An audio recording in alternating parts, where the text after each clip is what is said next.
Fatima, good morning. Hi, good morning too. How do you do? I'm doing well. How is the weather? The weather is sunny. How was the weather yesterday? It was rainy. How is the condition of life in your country? It's okay. How is the social situation of your city? It's quite normal.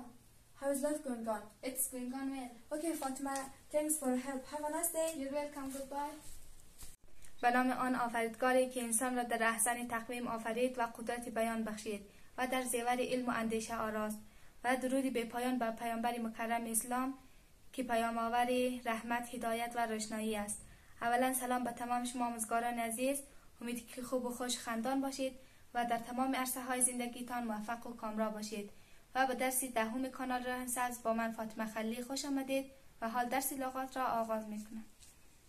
هر لغاتی که ما میگیم حتما ویدیو رو استاپ کرده بعد از من تکرار کنید. اریک، اریک، اریک گوشدرد. علی is اریک، علی is اریک، علی is علی است، اریک گوشدرد، علی گوشدرد است. example، example، example مثال. I have an example. I have an example. من have داشتن an example یک مثال. من یک مثال دارم. end، end پایان یا آخر. It is the end of story. It is the end of story. It is این است the end پایان یا آخر of story از قصه. این پایان قصه است. elect، elect، elect انتخاب کردن. She didn't elect me. She didn't elect me. She didn't او زن نکرد. elect انتخاب کردن. me مرا او زن مرا انتخاب نکرد. election، election، election انتخابات. I am in the election now. I am in the election now. I am من هستم in the election در انتخابات. now حالا من حالا در انتخابات هستم. escape، escape، escape فرار کردن. My dog escape. My dog escape.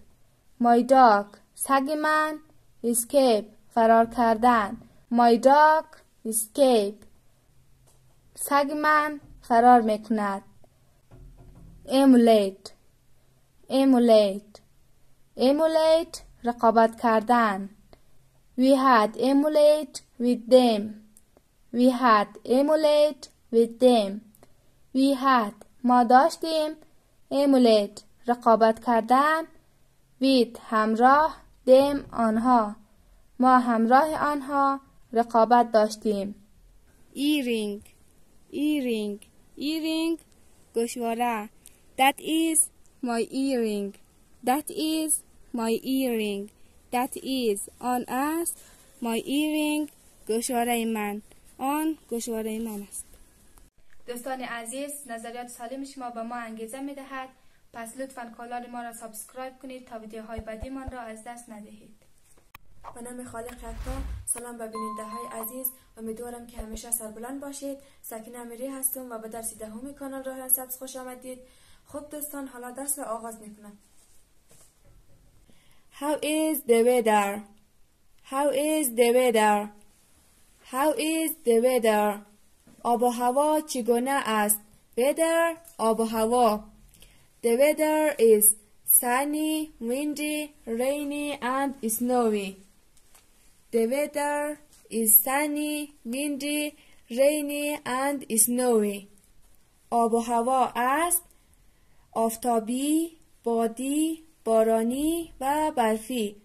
sunny آفتابی، windy بادی، rainy بارانی and snowy و برفی. How was the weather yesterday?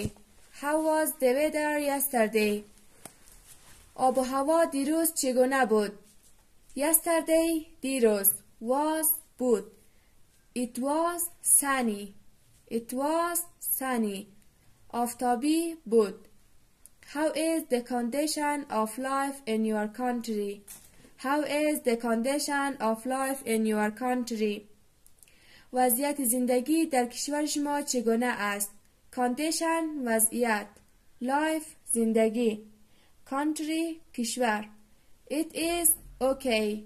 It is okay. It is okay. خوب است. Okay. خوب. How is social situation of your city? How is social situation of your city? How is social situation of your city? اوضاع اجتماعی شهر شما چگونه است؟ Social اجتماعی. Situation اوضاع. City شهر. It is quite normal. It is quite normal. کاملا نرمال است. Quite کاملا. Normal normal. How is life going on? How is life going on? زندگی چطور میگذرد؟ Going on گذراندن. It is going on well. It is going on well. زندگی خوب میگذرد. Well خوب. خب دوستان عزیز، این پایان درس دهم بود. اگر از این ویدیو خوشتان میاد پس برای دوستان خود هم بفرستید و برای حمایت ما کانال ما را سابسکرایب کنید. تا دیدار بعدی، خدا نگهدار. دوستان عزیز سلام. حبیب الله حکیمی در بخش گرامر خدمت شما دانش آموزان عزیز هستم و خوش آمدید به کانال آموزشی راهیان سبز. در درس گذشته ما ضمایر فاعلی را فهمیدیم که در جای فاعل در جملات استعمال میشه و 7 تا است. I, you, we, they, he, she, it. و حالا بریم خود فاعل رو بفهمیم که چی است. Subject. Subject is the doer of an action. Subject is the doer of an action.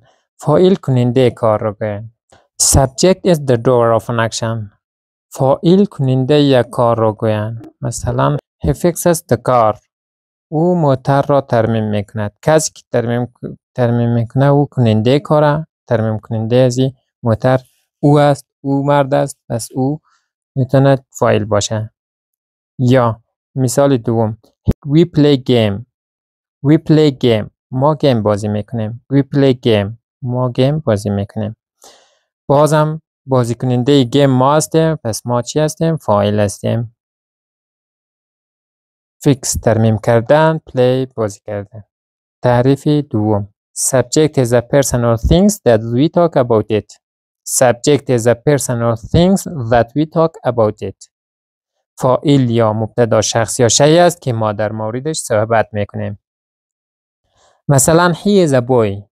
He is a boy.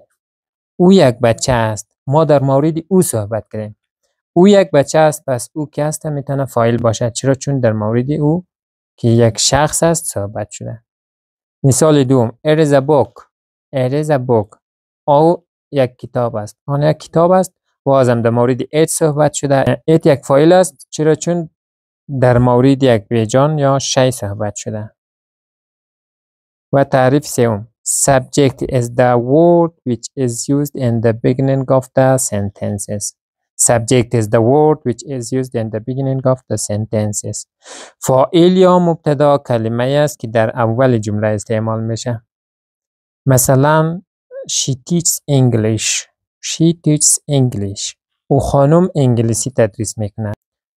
و مثال بعدی they watch movie. They watch movie. آنها فیلم نگاه میکنند. آنها فیلم نگاه میکنند. بازم they در آغاز جمله آمده و فاعل است. پس فاعل را فهمیدیم که فاعل کننده کار است و فاعل شی یا شخصی که ما در موردش صحبت میکنیم و همچنان فاعل کلمه است که در اول جمله میآید. این بود پایان درس دهم. امیدوارم که درس ها را یاد گرفته باشید و اگر در کانال ما جدید هستید لطفاً کانال ما را سابسکرایب کنید و روز خوبی داشته باشید. خدای یار و نگهدارتان.